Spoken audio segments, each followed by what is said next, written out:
We have huge breaking news out of Toronto. William Nylander and the Leafs have agreed to the largest value contract in Leafs history. We'll discuss the deal coming up next.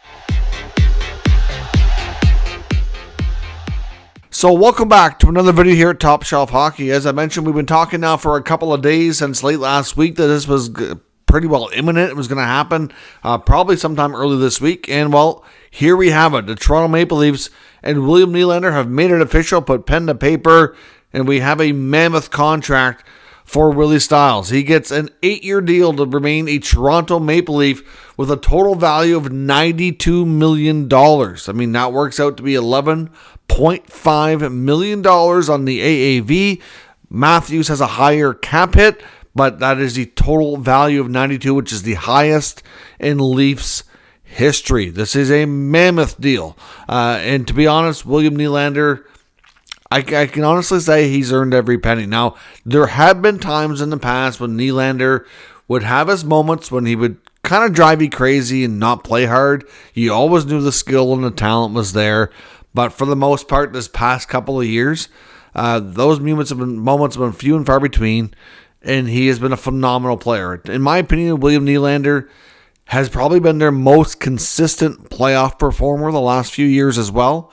I mean, he got off to a wicked start this year, 17 game point streak.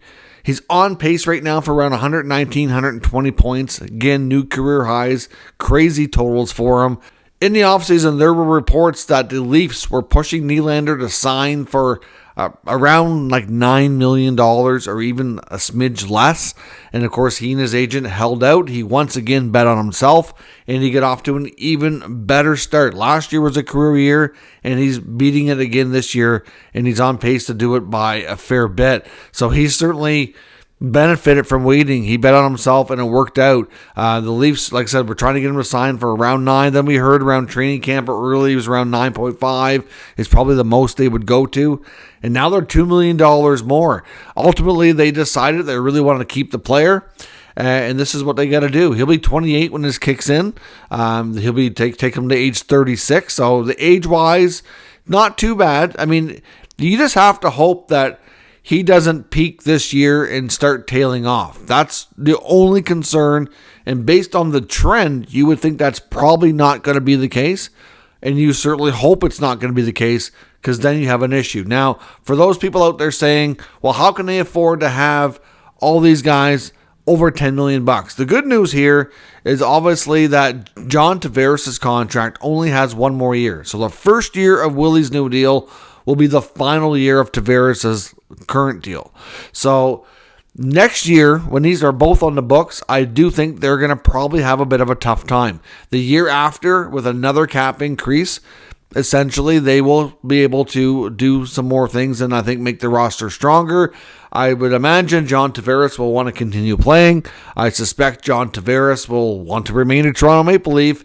And I suspect that the Leafs will be interested in keeping him, providing something crazy or drastic doesn't happen here. And he'll have to sign for less. I mean, he's going to be much older. I think it's fair to say John Tavares was probably overpaid a bit on his contract. And now maybe he can get him a team-friendly deal. Maybe he signs somewhere like he's seen Giroux do in Ottawa or something like, maybe in that $6 to $7 million range.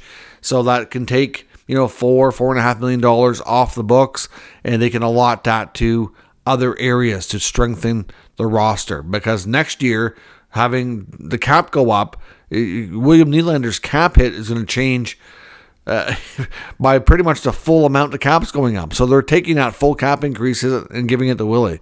Of course, you have to wonder what this means for Mitch Marner's next contract. We're a year away from that. So that can be next offseason. Well, actually, not even a full year, really. Some people think Marner's going to get squeezed now, and he'll have to take maybe a little bit less. I mean, not necessarily less than he's making now, but a lot of people suspect he's going to want a very similar contract to Matthews. And, again, the numbers kind of back up the data saying that he probably should be close. But, what are they going to do here? We'll have to wait and see how that all plays out. But in my opinion, Nylander earned his contract 100%. It's just tough on the Leafs to have that many players making that much money. He gets a full no-move clause through the entire duration of the contract. Very heavy in the bonus structure. I don't have the breakdown year by year, but we know what the Leafs, they're going to be handing out. Tons of bonus money on this deal, and the actual salary year after year will be pretty low, which also makes the contract pretty much buyout proof and trade proof. So if he wants to go anywhere, he will call his shot, and they won't be buying him out because it won't be worth it to them. So at the end of the day, you have to hope everything works out. But as of today, this is a fair value contract for what he's done in the last couple of years. Just like I said, my only concern is, can they make the rest of the roster around him and Matthews and Marner and Tavares strong enough to win a Stanley Cup? Because ultimately, that's what they're trying to do. I know back during Williams' first negotiation that drug on and almost cost him the whole season when he signed at the 11th hour. You heard Brendan Shanahan leading up to that contract being done, preaching about how you have to take less for the greater good. Well, not one single member of this core has done that. Maybe Morgan Riley, but I think his contract is not really overly, it's, I'm not sure you can call it a discount. It's good. It's a good contract, but it's not obviously to the level the forwards are at. But again, none of the big four forwards took a discount whatsoever. And after they paid Tavares coming in from the outside to come home and be a veteran on this team, the money that they did, you knew that they were kind of screwed, that they were going to have to pay these guys comparable money, or it just wasn't going to happen. So at the end of the day, like I said, good contract, full no move, heavy bonus structure. Be curious to see how it impacts Marner next year. Be curious to see how this affects their roster next year. I really hope that for their sake, they can get it together and have more playoff success, or it could be, a questionable move down the road. Not so much William, but just the whole structure. So we'll see how it goes. Let me know your thoughts on the Willie Styles contract extension down in the comments. We'll discuss further. If you're new to the channel, of course, make sure you subscribe, stick around. We'll be back later to wrap up all the other news and rumors from around the entire league. Thanks for watching, and I'll catch you next time.